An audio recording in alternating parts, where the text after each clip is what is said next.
Hello everyone and welcome. Make a cup of your favorite drink and get comfortable because this is a wonderful time for news stories from Yellowcat. Send your own stories in the comments below and maybe they'll be in our new video. Subscribe to the channel if you're not subscribed yet. Let's get started. In your experience, what is the most memorable instance of a you have no power here moment? Part 4. Our regular DJ was absent due to illness, so years ago while I was working security at a bar, we had a stand-in DJ. Because our bartenders knew this DJ couldn't control his alcohol, they were instructed not to serve him. Naturally, a few patrons gave him some shots, and as the night was coming to an end, roughly 30 minutes before closing, he began acting sour on the mic and saying ridiculous things about how we wouldn't serve him. My manager approached us and warned us to get ready to fire him. I'm ready to go at this CD. After breaking our microphone, about 5 minutes later, he was using his headphones as a microphone and threw it down. "And F security!" he exclaimed next. That's when my fellow bouncer, who was about 6'2" and 250 pounds, exclaimed, "That's it!" went storming over to grab the roughly 5'10" and 170-pound DJ by the neck and shoulders and just yank him out from behind the turntables. Even that pleasant needle screech came from the turntables. He hurled him out the main entrance. Then, claiming he needed his belongings, the DJ persisted in trying to get back in. When we said he can have it, I told him. He then started threatening me with my job because he knows the owner. He did know the owner, but the owner liked me better because I helped him out my second night there when a customer was very aggressive. "Okay, go get him," I said, nodding.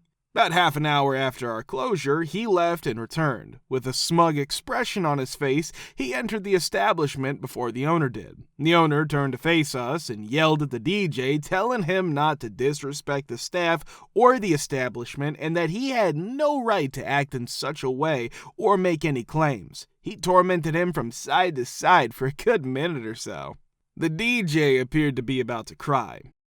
Years passed, and I would still see that same DJ around. He still acts as though nothing happened, and he still has an inflated ego. But every time he sees me, he says, "Oh, you worked at blank." "Yes, the one we threw you out of," is all I say in response. Even now, I still don't like the guy. When I worked at Domino's, I was usually the manager, but that particular evening, the owner and I were closing. A woman orders a pizza and some kind of breadstick or cheese steak thing online. That evening, I worked the cut table and drove while the owner prepared the food. As soon as her order's ready, pack it up and leave like you always do. We now check off everything you ordered on your pizza, including any sides, add-ons, etc. when we get to the house. After I finish reading it, she asks, "Where's my garlic cup?" I let her know after double-checking the tags and finding that there was no garlic cup. "Where the F is my garlic cup, you a-hole?" she exclaims after that. We have a very strict policy that says you can leave or hang up if the customer's on the phone if they swear at you. I started to walk back to my car after saying, "Ma'am, you have a nice night," when she yelled, "Bring me my garlic cup, a-hole." I simply got in my car and drove away. When I returned to the store, I entered the order again. She calls less than a minute later, and the owner picks up. "My name is insert name here, and I appreciate you calling Domino's in insert city here. How may I assist you?" She then goes off on him, calling him a little B and demanding her effing garlic cup. "Ma'am, you have a nice night," he continues, and hangs up the call without saying anything. She calls again after a minute or so, but this time I see the phone number and recognize it, so I let him answer once more. The same opening remarks are followed by her cursing the store's owner for hanging up and being an effing a-hole. He concludes by saying, "Ma'am, you're no longer allowed to order from us again. Have a nice night." This was by far my favorite moment working there. I maintain and sharpen saw blades for a large-scale lumber mill. I enjoy my work, and I get paid well for it. I had a few job offers I was thinking about taking at the time. I was single, living at home with my parents, and I wasn't committed to any one place. Usually, 3 people are capable of doing my work. One man was recovering from surgery, and the other was hospitalized with pneumonia. Well, my workload really got to me. I was barely managing to stay afloat. I put in 2 consecutive 13-hour workdays with a meager 30-minute lunch break. They found me on the 3rd day. My supply of saws ran out. I'm doing everything I can to get them some saws, and the plant superintendent is one of the people who walks them. The proprietors are the only ones above him. He just lets out a loud scream and yells at me. I'm talking about yelling.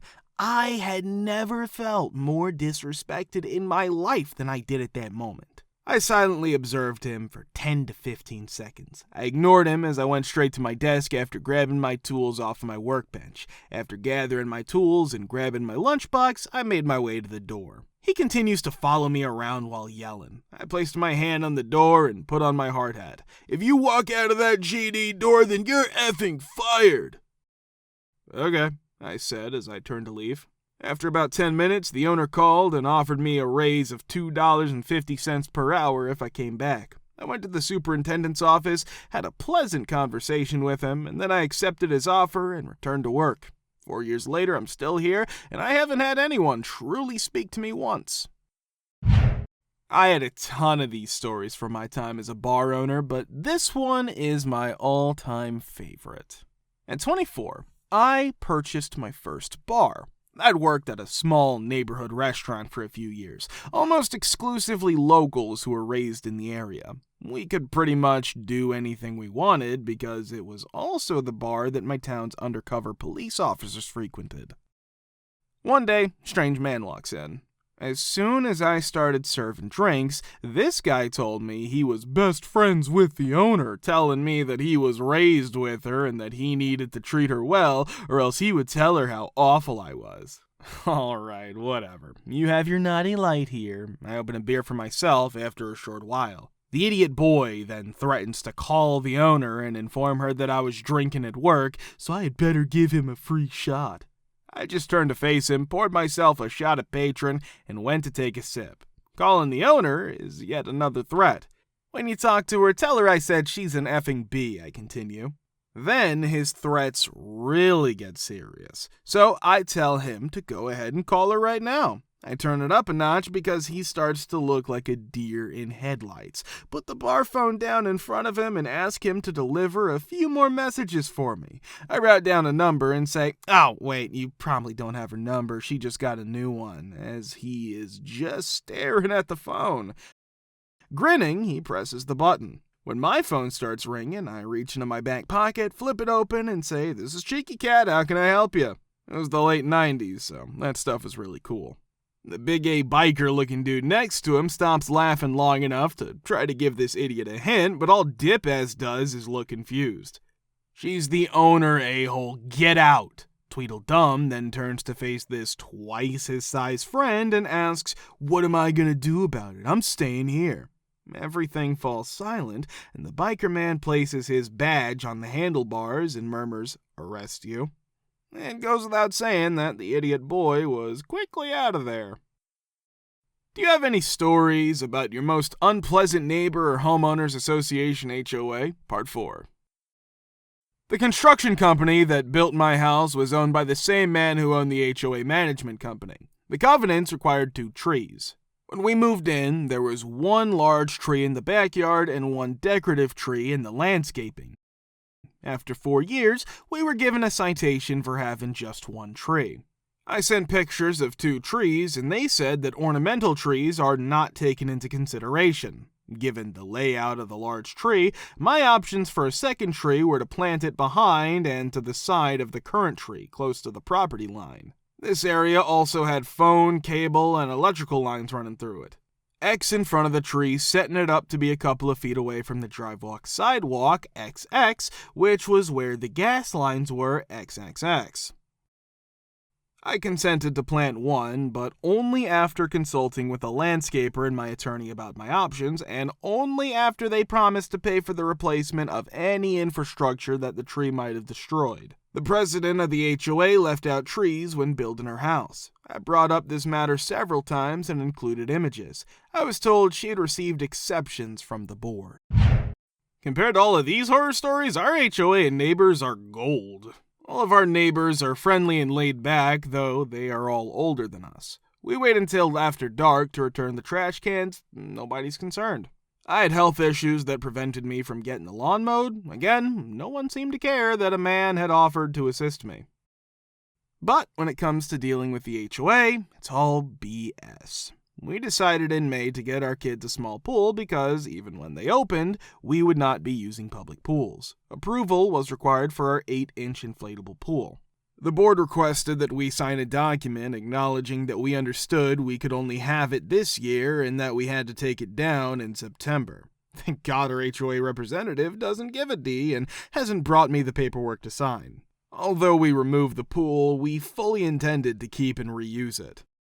We also acquired a shed. We needed the neighbors' approval before we could begin construction. No one signed the papers because they didn't care. We build to the bylaws and determine an authorized size. Our representative emails us to inform us that someone on the board wants to make us spend thousands more on a plastic shed from Home Depot because they believe wood will rot. The shed we selected complies with the bylaws, my husband replied to the representative via email, ordering our shed that same day and having it delivered. They never got back to us regarding it. They don't bother anyone, and many small infractions in the neighborhood are investigated, but if you follow the proper procedures and approach them for approval, some jerks will attempt to make things seem extremely difficult and foolish. I think I'm on my 4th HOA. An HOA within a subdivision HOA existed in one condominium complex. A lot of it relies on the HOA board members and how well or poorly the outgoing members perform their duties. When something is established, it can sometimes just continue. This can be difficult when a new board tries to uphold the rules. My condo's condo board paid a lot of lip service. When a suggestion was made during a meeting, everyone would nod in agreement and agree that it was a good idea, but nothing would happen. My spouse also suggested that they obtain everyone's email address and send out notifications. HOA additionally relies on everyone's collaboration. Parking seems to be an ongoing issue. Each condo has a single parking space and a single car garage. However, people would have more than 2 cars, pack their garages full of junk, and then move elsewhere. Then there's the man who's only permitted to use gas on the 3rd floor and has a charcoal grill. My neighbor, who is actually a very nice man, had a constant tendency to criticize everything the board did. Despite the fact that the monthly and annual meetings were held in a lovely building just 500 yards from the condo, many people with complaints refused to attend. There was not enough for a quorum to make any changes to the rules. In my town, developers who wanted to build subdivisions with homeowners associations faced some resistance. The HOA would claim to take care of snow removal and street maintenance, but after a few years when the house is sold, they would stop and the homeowners would have to ask the city to take over. The other HOAs I've been part of have generally been excellent. Condo HOAs are a great option for senior citizens or those who detest maintaining their yards and buildings. However, HOAs are not for you if you dislike having rules and being told what to do with your property. Story number 1. I received a letter from the HOA a week after a major hurricane that flooded our neighborhood, informing me that I had neglected to pressure wash my driveway and that there was no mulch in my front lawn plants. I had 7 days to resolve both problems, or I would be fined $1,000 USD. I completed both tasks and a month before the hurricane, but the flood caused the driveway to become unclean once more and the mulch to wash away. Fortunately, I had receipts for both tasks, so that eased my guilt. Story number 2. Let me start by saying that parking on the street after midnight is illegal and is subject to a $100 fine. Although you can challenge the fine, you will need to show up at an appeal board meeting. A month was spent in the hospital by my wife because of pregnancy-related issues. I was looking after our 3-year-old son and working Monday through Friday. Furthermore, it took 1.5 hours to get from my house to the hospital round trip. I used to work, look after our son, and visit my wife in the hospital every day. I once asked a friend to watch my son because I didn't want to make him drive 3 hours away, and my wife wasn't able to pick him up because of pregnancy issues. Also, 3-year-olds enjoy playing and being carried. I left the hospital that day at around 2 in the morning. Regretfully, I didn't realize my friend had parked in the street until I got home. As you can expect, I received a letter from the HOA informing me that I owed them $100 in fines. I attended the appeals meeting because I was unable to pay the fines due to my financial circumstances at the time. I gave them an explanation of my wife's predicament and the reason my friend parked in the street. Looking at me, one of the board members asks, "Do you have any more extenuating circumstances to warrant the appeal?" It goes without saying that my fine was waived, and I haven't heard from the HOA in a few years. If you want to watch the part 3, click the link here. We're very, very glad to see you all in the comments again, and many thanks for support.